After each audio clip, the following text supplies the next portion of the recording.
வணக்கம். இப்போ காலையில் நாங்கள் இந்த கேழ்வரகுல பால் எடுத்து செஞ்ச கேழ்வரகு கஞ்சி தான் சாப்பிட போகிறோம். கேழ்வரகு கஞ்சின்னு சொல்லலாம், கூழ்னு சொல்லலாம். இதை தான் நாங்கள் சாப்பிட போகிறோம். இது பாருங்கள், நல்லா ராத்திரியே ஊற வச்சுட்டேன். ஊற வச்சுட்டு இப்போ பொழுது வழிஞ்சதுமா மிக்சியில் போட்டு அரைச்சி நல்லா ஃபில்ட்ரு பண்ணணும். இது நல்லா 2 ஃபில்ட்ரு 2 துணி போட்டிருக்கு பாருங்கள் ஃபில்டரில். அதால் வடிகட்டணும், இல்லைன்னா தோல் வந்துடும்.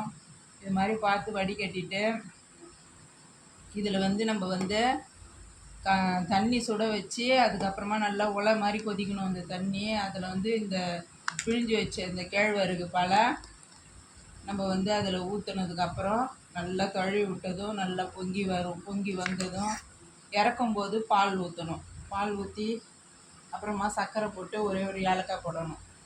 இதுமாரி செஞ்சு சாப்பிட்டோம்னா காலையில் உடம்புக்கு ரொம்ப நல்லது.